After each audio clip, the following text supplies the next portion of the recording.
Sebenarnya hipertensi itu sering disebut sebagai silent killer.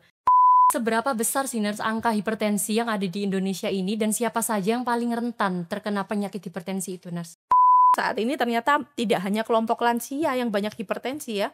Kelompok muda-mudi, nah itu yang Banyak suka sih. nongkrong, banyak bergadang, minum kopi, nah itu juga bisa mengalami hipertensi. Apakah saya harus minum obat terus-menerus? Apa ginjal Iya, saya betul nggak sekali. rusak?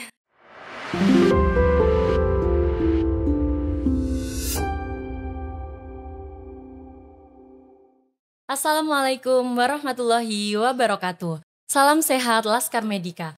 Bertemu lagi di podcast kesayangan kita semua, FKUM Punya Cerita. Kita mulai dari anamnesis. Saya Vanessa Irul Pradani, mahasiswa keperawatan Fakultas Kedokteran Universitas Negeri Malang. Di sini yang akan menemani Laskar Medika semua dalam obrolan santai tetapi berbobot seputar riset, kesehatan, dan juga dunia medis. Di edisi kedua ini, kita akan membahas salah satu topik yang sangat penting, khususnya terkait manajemen diri pada penderita hipertensi. Sudah hadir bersama saya narasumber yang sangat luar biasa sekali.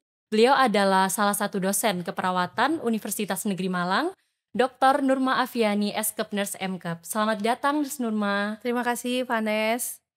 Senang sekali dapat berbincang santai dengan Nurse Nurma pada hari ini. Sebelum kita masuk kepada pembahasan, mungkin Nurse bisa menyapa Laskar Medika terlebih dahulu dan juga memperkenalkan diri. Bagaimana kabarnya Nurse Nurma pada hari ini? Alhamdulillah baik. Hai Laskar Medika, saya Nurma Afiani, saya dosen dari Prodi S1 Ilmu Keperawatan Fakultas Kedokteran Universitas Negeri Malang.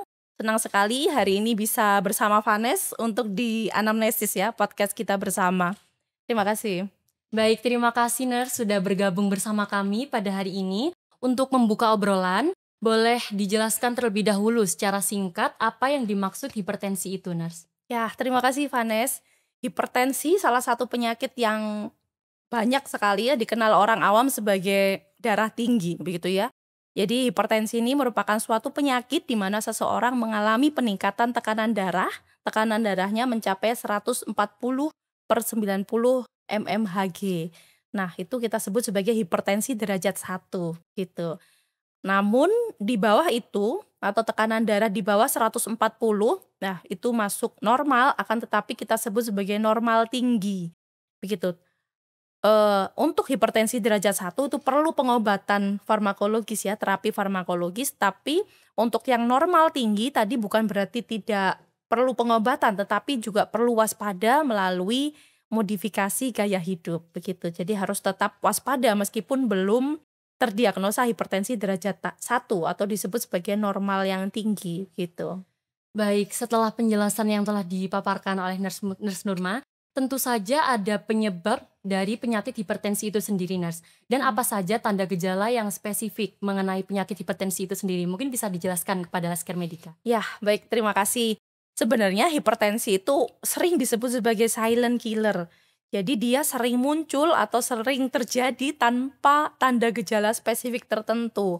Namun kita harus waspada kalau ada tanda-tanda seperti ini ya. Kita lihat mungkin orang mengeluhkan ada sering pusing, kemudian juga ada nyeri di dada, di mana nyerinya spesifik mungkin di dada sebelah kiri begitu ya.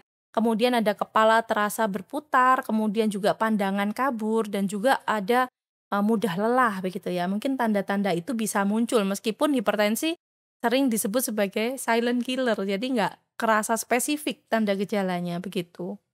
Oke, kalau untuk penyebab hipertensi itu sendiri bisa disebutkan, Nurse? Nah, secara umum hipertensi itu bisa muncul karena memang riwayat keluarga bisa, ataupun juga bisa karena pola hidup. Nah, pola hidup ini terkait yang pertama, misalkan pola aktivitas fisik. Jadi seseorang bisa mengalami peningkatan tekanan darah jika kurang aktivitas fisik. Kemudian yang kedua terkait dengan pola diet. Mereka yang suka diet tinggi garam, nah ini juga beresiko mengalami hipertensi. Kemudian juga terkait dengan diet yang tinggi lemak, itu juga beresiko tinggi untuk hipertensi.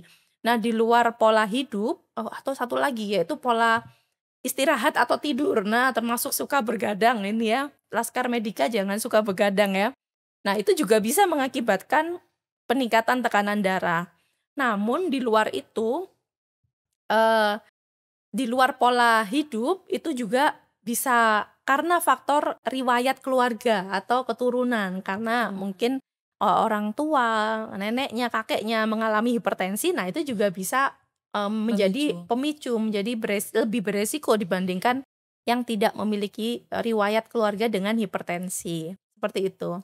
Oke, baik. Jadi tidak hanya pada lansia ya, Nurse. Jadi Ya. mungkin bisa saja Laskar Medika yang sering begadang untuk mengerjakan tugas Jangan jadi bergadang. terkena Betul. hipertensi begitu, Nurse. Betul. Kemudian, seberapa besar sih Nurse angka hipertensi yang ada di Indonesia ini dan siapa saja yang paling rentan terkena penyakit hipertensi itu, Nurse? Baik. Riset nasional yang dilakukan menunjukkan bahwa prevalensi hipertensi itu 34,1% di Indonesia. Termasuk salah satu provinsi yang punya prevalensi hipertensi cukup tinggi adalah Jawa Timur. Dan salah satunya Kota Malang, itu termasuk yang tinggi prevalensi hipertensinya.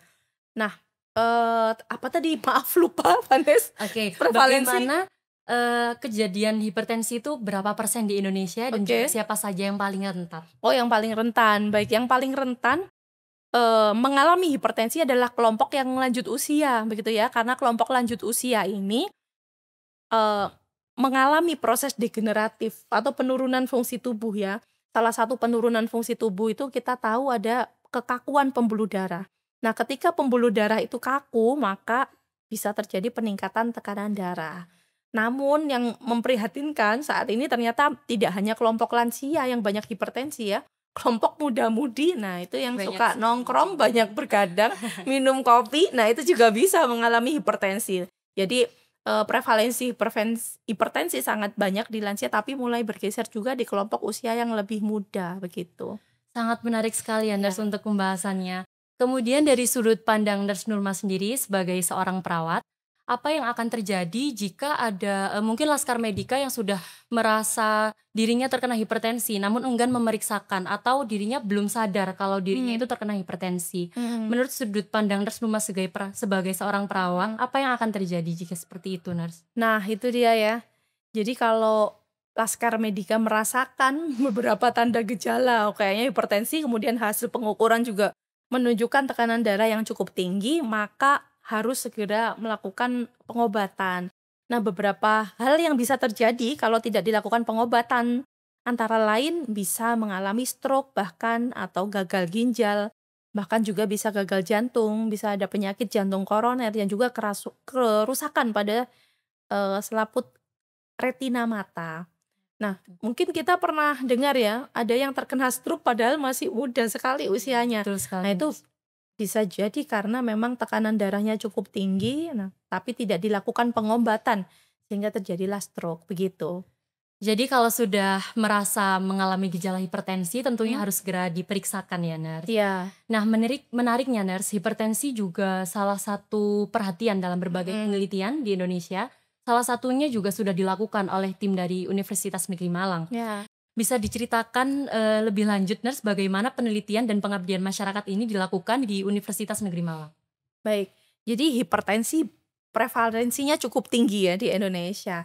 Nah, kami dari tim penelitian di Fakultas Kedokteran Universitas Negeri Malang ini tertarik untuk meneliti bagaimana kelompok lanjut usia ini terkait pola konsumsi minum obatnya. Karena pada kelompok lansia, lanjut usia dengan hipertensi ini biasanya memang sudah wajib minum obat. Karena mereka bisa jadi hipertensi derajat 1 atau hipertensi derajat 2. Nah, kemudian mereka biasanya ada penyakit penyerta lain selain hipertensi, misalkan ada diabetes mellitus dan lain sebagainya. Nah, kami tertarik untuk melakukan penelitian terkait dengan kepatuhan minum obat pada penderita hipertensi khususnya pada kelompok lanjut usia. Kenapa lanjut usia? Karena ternyata lanjut usia itu paling banyak tidak patuh minum obat. Karena apa? Ternyata karena pertama lupa obatnya, lupa berapa banyak yang harus diminum, lupa sehari berapa kali minum. Nah, itu faktor karena lupa. Jadi sebenarnya ketidaksengajaan. Jadi sebenarnya ketidakpatuhan minum obat bisa terjadi karena tidak sengaja, karena memang lupa, tapi juga bisa karena sengaja. Sengaja karena memilih terapi yang lain yang karena mereka menganggap bahwa kalau saya minum obat terus-menerus itu bisa bahaya, bisa merusak ginjal saya. Nah, ada mereka menganggap begitu. Sehingga kadang mereka lebih memilih untuk terapi herbal, terapi obat-obat tradisional yang menurut mereka lebih aman dan tidak mengakibatkan kerusakan di ginjal. Jadi kami tertarik melakukan penelitian seputar ketidakpatuhan minum obat pada kelompok lanjut usia, di mana lanjut usia tadi bisa jadi tidak patuh minum obat karena memang sengaja tidak diminum, karena takut efek sampingnya, tapi juga bisa karena memang mereka tidak sengaja atau faktor karena lupa, begitu. Baik, terkait penelitian yang telah dilakukan oleh tim dari Mhm. Universitas Negeri Malang, lalu bagaimana dengan respons masyarakat dengan diadakannya penelitian tersebut, Nurse? Apakah, masyarakat itu menerima dengan baik atau mungkin ada beberapa kendala yang menyebabkan penelitian tersebut dapat terhenti begitu, Nurse? Oke. Baik, terkait penelitian yang kami lakukan, jadi kami menggunakan sebuah, eee, media begitu ya, kita pakai media. Nah, kelompok kita pilih ada 2 kelompok perlakuan, ada kelompok yang di puskesmas A gitu ya, dan satunya di puskesmas B, ada 2 puskesmas. Nah, kelompok yang kesemuanya ini merupakan anggota Prolanis. Mereka semua terdiagnosa hipertensi gitu. Kalau masuk kelompok lanjut usia, kita berikan intervensi, promosi kesehatan, pendidikan kesehatan selama 4 kali tatap muka dalam 1 bulan, jadi 1 minggu sekali begitu. Sedangkan kelompok satunya adalah program standar Prolanis yang dilakukan di 1 bulan sekali. Nah, kita berikan, modul panduan kepada kelompok intervensi. Kita juga ajarkan bagaimana melakukan pengukuran tekanan darah secara mandiri di rumah, itu kemudian juga bagaimana cara supaya patuh minum obat. Salah satunya kita sebut sebagai pattern behavior. Jadi pattern behavior itu cara supaya mereka tidak lupa minum obat, yaitu dengan cara obatnya ditaruh di tempat yang setiap hari dia dikunjungin di situ. Misalkan itu bisa jadi beda-beda tiap orang. Jadi kita coba gali. Misalkan si Oma A itu tiap hari dia selalu baca koran di teras rumahnya. Di samping tempat dia duduk ada meja, ada keranjang bunga, nah di sampingnya ada tempat Letak. obat. Maka obat itu ditaruh di situ, nah itu kita sebut sebagai pattern behavior. Kita gunakan pendekatan yang pokoknya setiap hari dia ada aktivitas di situ supaya nggak lupa. Jadi kalau baca koran nanti dia akan ingat, oh saya belum minum obat begitu. Ataupun yang lain, oma B lain dengan oma yang A tadi, karena dia itu setiap hari selalu duduk di meja makan sambil lihat TV, dan di jam minum obatnya tuh dia minum obat, sehari 1 kali untuk hipertensinya, tapi dia ada penyakit penyerta lain, penyakit, diabetes mellitus. Nah, itu obat diletakkan di meja makan dekat keranjang, di tengah, tempat sendok itu ada keranjangnya. Nah, ini merupakan satu pattern behavior. Jadi melakukan pendekatan perilaku supaya mereka tuh lebih ingat, nggak lupa. Karena tadi saya sudah cerita bahwa banyak penderita hipertensi yang lanjut usia itu nggak minum obat bukan karena mereka memang ingin tidak Tidak minum, mau, tapi tapi karena karena lupa. lupa, gitu. Betul. Nah, oleh karena itu kita melakukan pendekatan yang kita sebut sebagai pattern behavior, pakai cara-cara tadi sangat spesifik sesuai dengan kebiasaan masing-masing lansia itu sendiri, begitu. Karena tantangannya itu. Tapi kalau mereka tinggal serumah dengan ada anggota keluarga sebagai caretaker anaknya, nah itu cukup membantu. Ya riset kami juga menunjukkan bahwa ternyata dukungan keluarga bagi lanjut usia yang tinggal serumah sama anaknya itu jauh lebih bagus kepatuhannya dibandingkan mereka yang tinggal sendiri, hidup sendiri dengan pasangan saja. Kadang pasangannya juga sama-sama lansia gitu ya. Jadi juga jadi nggak ngingatkan juga gitu, lupa. Nah itu sih. Untuk metodenya ternyata sangat menarik dan juga sangat mudah diterima ya, Nah Nurse. ya.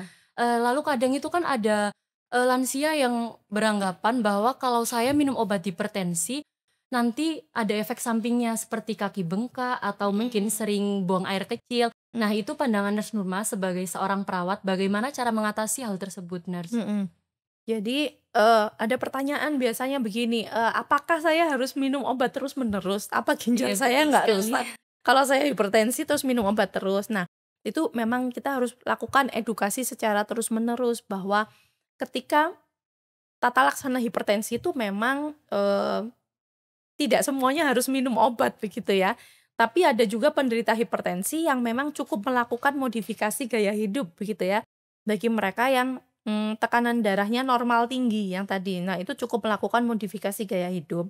Akan tetapi pada beberapa penderita hipertensi yang terdiagnosa derajat 1 atau derajat 2 dan juga ada penyakit penyerta lain, nah itu maka memang sudah harus wajib minum Minum obat. obat.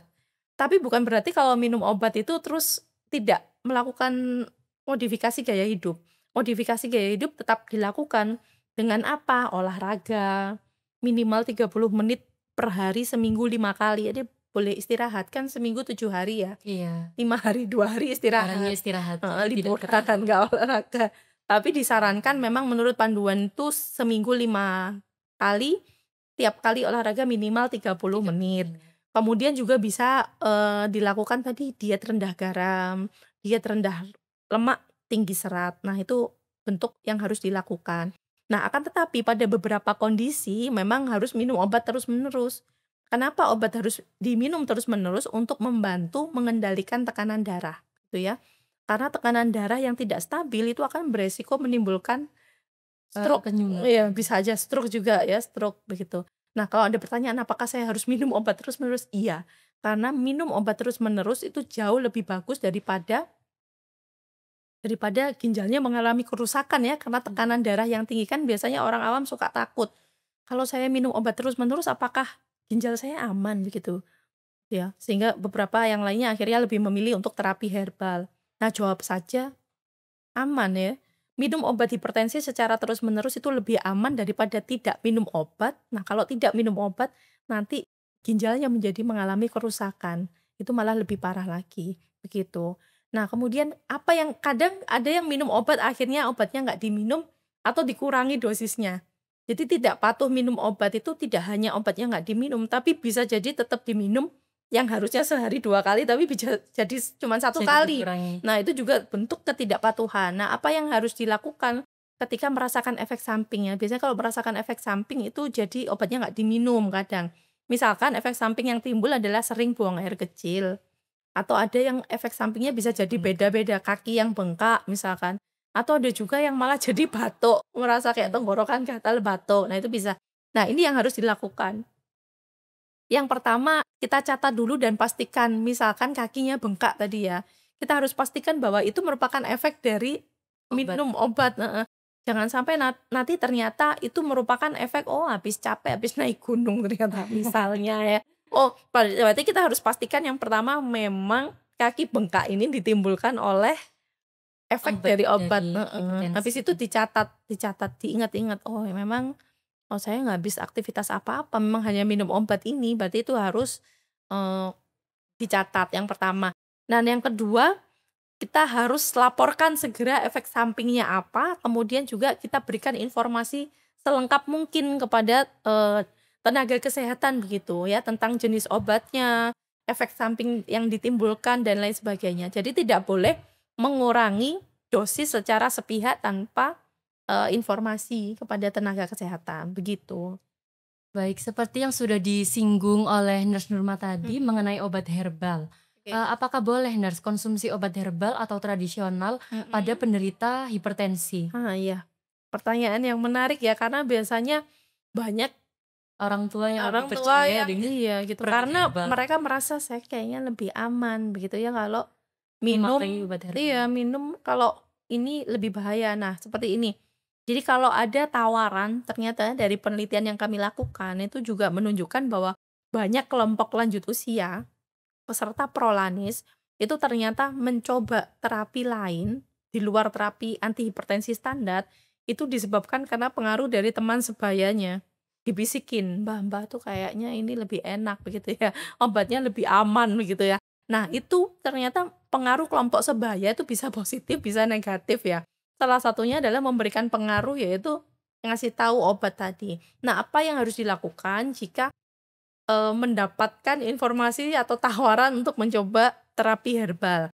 Nah, yang pertama adalah pelajari kandungan obatnya dahulu, nih kira-kira isinya apa. Kira-kira nanti kalau dikonsumsi itu bekerja berlawanankah dengan obat antihipertensi yang, sudah dikonsumsi rutin. Nah, itu harus dikonsultasikan dengan dokter ataupun petugas kesehatan tentang ada keinginan untuk mengkonsumsi gitu ya. Nah, pastikan bahan-bahan yang alami atau dikonsumsi itu tidak memberikan efek yang berlawanan dengan antihipertensi yang sudah dikonsumsi. Jadi tidak boleh secara apa ya, secara sendiri Sepihak. secara sepihak kemudian memutuskan untuk meminum terapi herbal, begitu.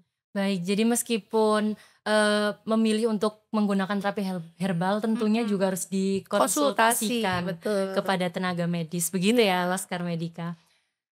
Kemudian apakah dukungan dari keluarga dan lingkungan sosial itu juga punya pengaruh terhadap keberhasilan manajemen diri terhadap hipertensi ini, Nurse? Soalnya kan, mengingat penderita hipertensi ini sebagian besar tentunya dari kalangan lansia. Iya. Jadi pastinya, dukungan dari keluarga dan juga, lingkungan sosial sangat berpengaruh ya, Nurse-nya. Mungkin Ya, bisa dijelaskan sedikit? baik. Jadi bagaimana terkait dengan faktor interpersonal begitu ya, kaitannya dengan kepatuhan minum obat pada lansia, ternyata sangat berhubungan sekali. Jadi faktor interpersonal itu bisa jadi bentuknya adalah dukungan sosial dari kelompok sebaya ataupun juga dukungan, keluarga di rumah. Nah, ternyata riset kami juga menunjukkan bahwa lansia yang tinggal bersama keluarganya, itu memiliki tingkat kepatuhan minum obat yang jauh lebih tinggi dibanding mereka yang tinggal sendiri atau bersama pasangan, begitu. Nah, karena apa? Karena anggota keluarga yang lain, misalkan putra-putrinya itu bisa berfungsi sebagai caretaker, membantu untuk menyiapkan obat. Kadang ada obatnya yang kecil-kecil kemasannya nggak kelihatan, jadi mereka kalau obat yang dikonsumsi itu biasanya banyak, nah itu biasanya, "Yang mana obatnya?" Kebingungan gitu. Takutnya salah minum gitu ya. Ternyata misalkan pasien ini ada penyakit penyerta lain selain hipertensi, misalkan ada penyakit saraf atau juga misalkan ada diabetes mellitus, nah itu biasanya obatnya banyak. Nah itu ada kesulitan biasanya, kalau sendirian atau tinggal bersama pasangan yang sama-sama juga lansia. Nah, ketika ada anggota keluarga, jadi bentuk dukungan keluarga, tadi ditanyakan Panes, itu pengaruhnya sangat positif terhadap kepatuhan minum obat. Jadi mereka punya tingkat kepatuhan yang jauh lebih baik dibandingkan mereka yang tinggal sendiri. Nah, faktor interpersonal tuh bentuknya juga bisa dukungan sosial dari teman atau kelompok sebaya. Ternyata kalau teman atau kelompok sebaya, ini sebenarnya juga juga, dapat berpengaruh terhadap kepatuhan minum obat. Tapi pengaruhnya bisa positif, bisa negatif. Pengaruh positifnya adalah ketika mereka sama-sama datang ke prolanis itu lebih bersemangat, saling memotivasi gitu ya. Terus kalau habis itu ada yang sakit, nggak minum obat, meninggal itu jadi ketakutan tersendiri, jadi mereka lebih semangat minum obat. Jangan kayak mbah itu gitu, yang kemarin nggak minum obat, jadi masuk rumah sakit gitu. Nah, obrolan di antara mereka itu ternyata menimbulkan suatu, apa namanya, meningkatkan semangat mereka untuk Untuk akhirnya minum datang obat. lagi dan berobat. Nah itu. Tapi juga ada sisi negatifnya bahwa kelompok sebaya juga bisa memberikan pengaruh negatif, yaitu tadi menawarkan terapi herbal atau terapi tradisional di luar terapi standar antihipertensi. Nah, itu juga bisa memberikan pengaruh yang negatif. Jadi, pengaruhnya bisa positif, bisa negatif. Oleh karena itu, kelompok lanjut usia disarankan untuk berkumpul dengan kelompok sebaya yang di grup prolanis supaya mereka memang pemahamannya tentang pengobatan hipertensi itu memang udah sama gitu. Jadi Tuh. dukungan dari keluarga dan juga lingkungan sosial sangat penting ya berarti. Penting ya. Untuk pertanyaan yang terakhir, Oke, Nurse, udah apakah terakhir, oke. apakah ada tips and trik dari Nurse Nurma sendiri dalam mencegah hipertensi selain dengan minum obat, Nurse? Oke, mungkin sebelum ke bagaimana supaya nggak hipertensi, nah ada satu hal yang menarik yang harus diwaspadai. Nah, sekarang banyak sekali dijual alat pengukur tekanan darah Iya yang, betul sekali. digital begitu ya. Akan tetapi nanti pastikan jangan self diagnosis gitu ya. Artinya satu kali ngukur habis itu, "Waduh kayaknya saya darah tinggi." Nah itu, maka harus hati-hati. Maka ketika mengukur tekanan darah tuh ada beberapa ketentuan yang harus diperhatikan. Misalkan, nah ini ada beberapa cara. Jangan lupa kalau mau mengukur tekanan darah, jangan dalam kondisi menahan buang air kecil, ya harus dikosongkan kandung kemihnya. Kemudian pastikan tidak setelah melakukan aktivitas fisik, misalkan habis lari-lari, duduk 5 menit habis itu diukur, pasti tensinya jadi tinggi. Nah, pastikan juga tidak habis merokok ataupun habis minum sesuatu yang mampu meningkatkan tekanan darah, misalkan seperti kafein, seperti itu. Nah, kemudian itu dipastikan dulu paling nggak 30 menit sebelum melakukan pengukuran tekanan darah, pastikan sudah istirahat dengan tenang, kemudian tidak habis makan atau minum kopi atau merokok, tidak ya, gitu. Nah, kemudian cara melakukan pengukuran tekanan darah, yang pertama bisa posisi duduk, tidur, bisa sesuai kebutuhan. Nah, kalau misalkan dalam posisi duduk, pastikan duduk dengan tenang, santai, rileks gitu. Kemudian punggung bersandar di tempat sandaran kursi, kemudian kaki menapak, jangan apa tuh, bersilang ya, tidak. Tapi, duduk dengan posisi kaki menapak. Nah, kemudian lengan diletakkan sejajar jantung, kemudian pasang mansetnya jangan terlalu ketat, kasih jarak supaya longgar. Di situ kan sudah ada petunjuk ya untuk Iya, betul. ditempatkan di mana, begitu di pergelangan tangan, kemudian tidak berbicara selama melakukan pengukuran tekanan darah. Nah, itu yang juga bisa menjadi penyebab men kalau diukur jadi tensinya tinggi, begitu ya. Nah, kemudian dilakukan pengukuran, bisa diulang lagi nanti kalau hasilnya memang sepertinya saya tuh nggak darah tinggi, kenapa hasilnya 140 misalnya. Nah, itu bisa diulang lagi sekitar 1 sampai 2 menit setelah pengukuran pertama, begitu. Nah, lebih bagus lagi kalau misalkan punya di rumah, itu bisa diukur secara rutin, bisa malam sebelum tidur atau pagi 1 jam setelah bangun tidur. Nah, itu data yang bagus sekali. Bisa kalau 1 kali pengukuran misalkan di pagi hari bangun tidur, 1 jam setelah bangun tidur, nah itu bisa dikosongkan dulu kandung kemih, kemudian, dilakukan pengukuran dengan teknik yang tadi duduk dan seterusnya, kemudian bisa diulang 1 sampai 2 menit lagi, diulang lagi boleh sampai 3 kali, nanti dirata-rata kemudian hasilnya. Nah itu. Kemudian kalau memang terbukti tinggi, boleh konsultasi nanti ke, Tenaga ya medis. tenaga kesehatan, tenaga medis itu ya, ke pusat layanan kesehatan untuk memastikan apa benar saya hipertensi. Karena ada juga hipertensi tuh yang ternyata sebenarnya nggak hipertensi, tapi waktu periksa karena takut, tegang, itu juga bisa jadi tensinya meningkat. Mungkin itu Mmm. sebagai bentuk kewaspadaan bisa dilakukan pengukuran di rumah atau juga bisa tadi melakukan, eee, aneka ragam modifikasi pola hidup, termasuk pola konsumsi, pola aktivitas tidur, pola istirahat dan tidur ya, pola makan, pola aktivitas. Kalau Laskar Medika kayaknya mungkin harus waspada yang pola istirahat tidur, Istirahat dan mungkin banyak tidur. begadang gitu ya. Nah Wah, itu Vanes, ya. terima kasih banyak ya Nurse Nurma Ya, atas penjelasan dan informasinya yang sangat oke. luar biasa dan juga bermanfaat untuk Laskar Medika. Nah, sebelum kita tutup di sini, mungkin bisa, Nurse Nurma menyampaikan tips terakhir Mhm, atau satu kalimat yang oke menyemangati para penderita hipertensi di luar sana, Nurse. oke, satu satu kalimat. Iya, betul Oh, sekali, Nurse. baik. Nah, berikut mungkin ini tips buat para penderita hipertensi ada di sini. Nah, ada kartu pengingat minum obat yang bisa dipakai supaya nggak lupa obatnya. Nah, itu bisa di-print, nanti bisa dibikin checklist begitu di rumah. Nah, selain itu, hasil pengukuran tekanan darah itu juga menjadi informasi yang penting bagi petugas kesehatan. Karena petugas kesehatan kalau cuma ngukur di saat datang kemudian diukur, nah itu bisa jadi datanya kurang akurat karena misalkan takut, tegang, atau apa. Nah, data dari penderita hipertensi berupa catatan seperti ini tuh jauh lebih bagus begitu ya. Nah, mungkin pesan terakhir adalah kendalikan tekanan darah untuk hidup sehat lebih lama, itu. Wah, sangat luar biasa sekali ya Nurse Nurma. Baik, Laskar Medika, sampai di sini dulu podcast Anamnesis edisi ketiga. Jangan lupa Laskar Medika terus ikuti episode-episode menarik lainnya. Saya Vanessa Irul Pradani, sebagai moderator pamit. Wassalamualaikum warahmatullahi wabarakatuh. Anamnesis, salam Salam sehat. sehat.